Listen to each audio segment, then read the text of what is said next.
Você já teve vontade de tirar alguma dúvida com seus pais, mas não sabia como? Com base bíblica, viemos trazer a resposta para suas dúvidas, em uma conversa leve e descontraída, de pai para filha. Está começando mais um De Pai para Filha. Para você que está nos assistindo do YouTube, estou com cara de choro, meu pai também.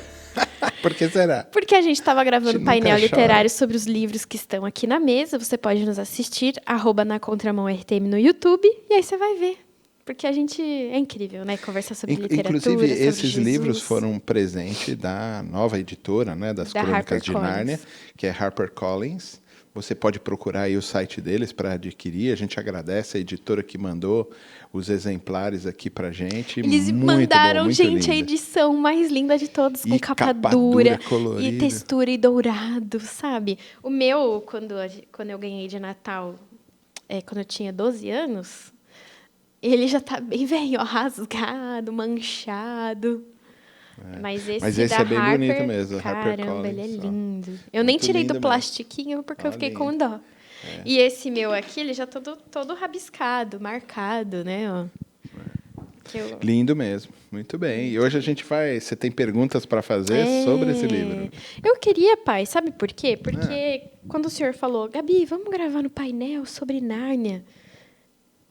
Olha lá que linda a imagem que o Thiago Lisa colocou do lado da xícara da NCCast ainda para fazer propaganda dos outros programas. Muito bem, e aí? Mas quando o senhor me chamou, nossa, eu fiquei muito feliz porque tem um lugar muito especial esse livro no meu coração e fez muita diferença na minha vida. Eu não tenho medo de falar que a base da minha fé que eu tenho hoje foi graças a ter lido isso. Eu atribuo à literatura a compreensão que eu tenho de Jesus. Assim, eu acho que foi essencial. Eu lembro de me batizar e lembrar e falar, finalmente, agora eu estou entendendo o que o Aslan fez.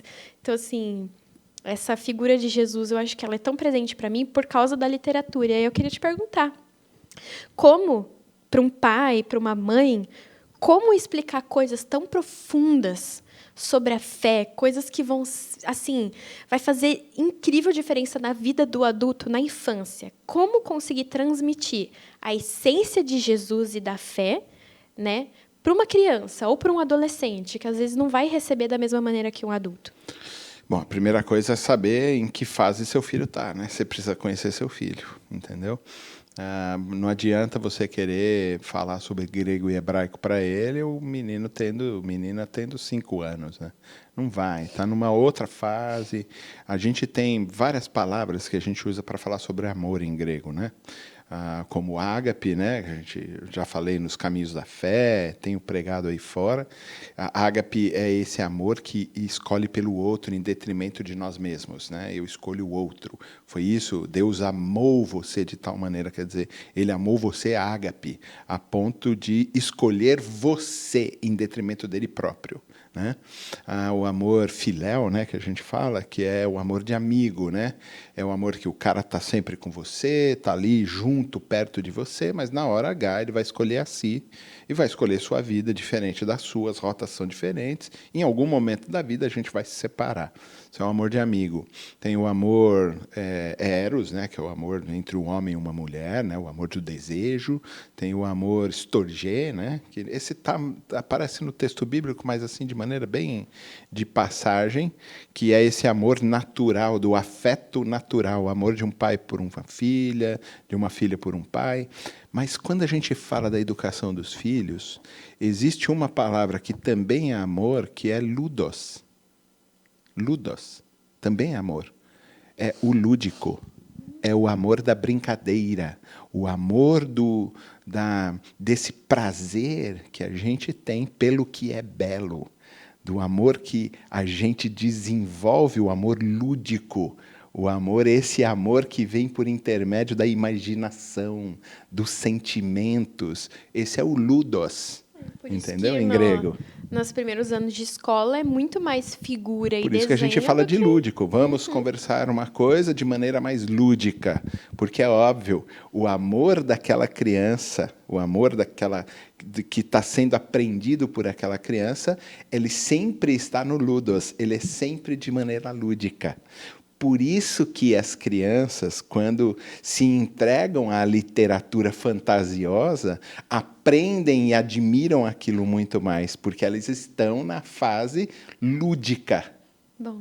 Entende?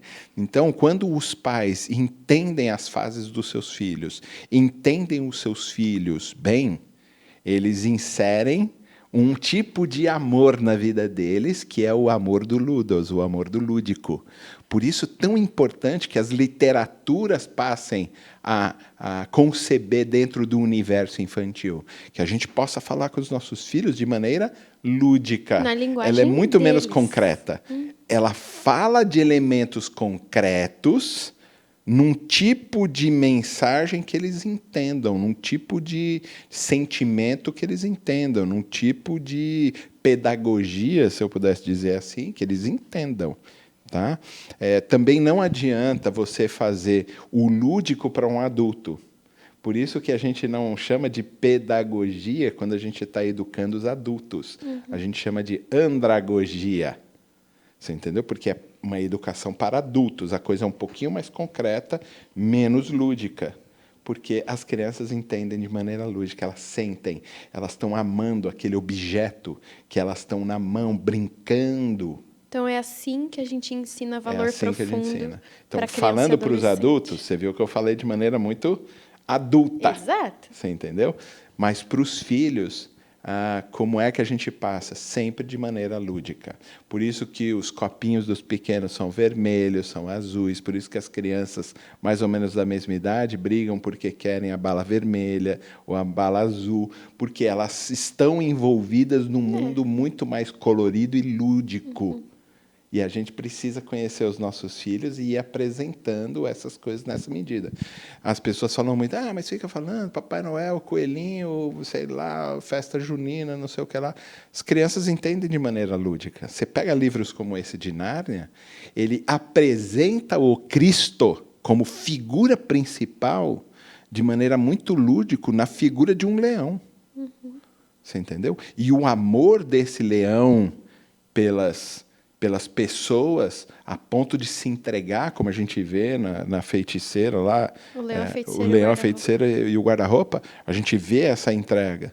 Ele fala da criação, e a gente conversou no painel literário, depois vocês busquem aí, né, para assistir o painel literário, quando ele mostra como é a criação do mundo, que Deus fez por intermédio de uma música, de uma canção, de uma palavra, você entendeu? Pelo som que as coisas aconteceram. Ele vai apresentando para esses adolescentes, esses infanto-juvenis, ele vai ensinando de maneira lúdica o que é concreto na nossa relação com Deus.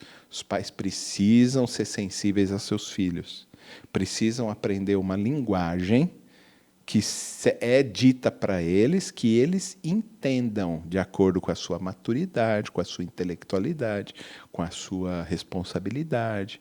E a gente vai apresentando. Uma coisa de ser, não faça isso, porque isso não é bom para você. Isso não é bom para você? Tá o que é bom para mim? Outra coisa é você ler o Edmundo indo fazer o errado e falar, não vai, não falou que não era para ir. Aí o Edmundo quebra a cara e você fala, realmente, se eu fizer isso, não vai ser bom para mim. Perceba, muitas vezes as pessoas...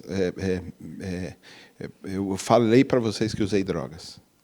Sim. Entendeu? Sempre disse isso.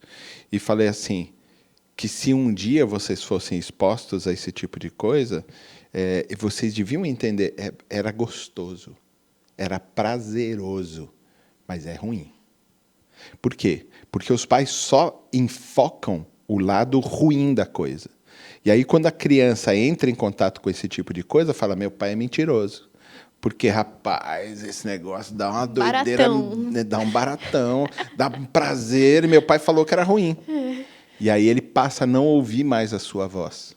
Entendeu? Então, sempre disse para vocês assim, a sensação é muito gostosa, a sensação é muito não sei o que lá, mas isso é ruim, porque tira você do seu centro, você passa a não ter mais autonomia. E uma das coisas da dignidade de Deus em nós, ou da imagem de Deus em nós, é a gente ter controle sobre nossas decisões. Se é a droga que rouba a minha dignidade, a minha autonomia, é ruim, mesmo que me traga prazer. Então, isso sempre foi dito, entendeu? Porque se tivesse algum tipo de experiência, falaria, pô, meu pai disse que era isso. E que ia ser ruim, porque as drogas iam me roubar. Entendeu? Minha autonomia. Então, como eu explico as coisas para as crianças? Primeiro conheça o seu filho. Saiba em que patamar ele está da intelectualidade e da maturidade dele. Segundo, diga sempre a verdade para os seus filhos. E terceiro, diga numa linguagem que ele consegue entender, de acordo com a sua maturidade. Use palavras assim, porque a gente a gente é João Ferreira de Almeida fiel, né? Então é a concupiscência dos olhos, né? O cara olha e fala, meu Deus, o que é isso? Às vezes nem é só isso, mas eu acho que é conseguir entrar no mundo do seu filho. É aquilo que você falou. Se você conhecer ele, você vai conseguir ver Jesus em qualquer coisa. No Homem-Aranha. Então, mas sabe, se você usar um linguajar que ele não entende... também não. Não dá. Entra no mundo dele, isso. Mas usa palavras que ele entenda. Isso. Jesus entrou no mundo das pessoas e dizia, o semeador saiu a semear. Exato. Todo mundo dizia, uau, é assim mesmo que faz. O cara saiu para contratar trabalhadores. Olha, é assim mesmo que acontece. Assim você entendeu? O joio do trigo. Olha, exatamente, é assim a mesmo. figueira não está dando fruto já há 3 anos. Então ela não vai dar fruto, corta ela fora. Você entendeu? Sim. Todo mundo sabia o que ele estava falando, porque ele usava uma linguagem de todos e exemplos que todos eles estavam inteirados. Isso chama empatia. É isso que os pais precisam ter com os filhos, uma percepção, uma sensibilidade, uma empatia com eles para poder ensinar de Jesus. Muito bom. Coisas concretas, mas sempre usando de maneira com o amor no grego chamado ludos, tá? Do lúdica. Vale muito a pena você não dar um celular para seu filho e dar um livro. É verdade. Tá? Eu até estava falando no painel que eu, sem medo, consigo dar muito parte de eu realmente ter entendido quem é Jesus e ter me convertido, ter escolhido me batizar, porque eu li. Então, literatura, arte, admirar o belo, o lúdico, vale muito a pena. Coloque o seu filho para ler, por favor, tá bom? Não, hoje a gente tem um bastante... apelo que eu estou fazendo. Hoje a gente tem muita literatura assim, fantástica, cristã, muita literatura lúdica, demais. Né, para as crianças, adolescentes e tudo, que dá para a gente fazer. As editoras estão investindo muito em fantasia cristã e vale muito a pena. HarperCollins, a Mundo Cristão tem bastante coisa também legal para meninas e para meninos. A gente tem ido em vários eventos, que tradicionalmente sempre foram cheios. Nenhum dos que eu fui estava bombando tanto quanto a FEFIC, que é a Feira de Ficção Cristã e Cultura. Tinha gente não cristã lá. Então, boa. É um sinal de que é um bom caminho. Literatura. Vamos ler. Filho. Vamos ler. Gente, foi isso. Até semana que vem. Leia mais livros, ok? Até lá. Tchau. De pai para filha. Realização Transmundial.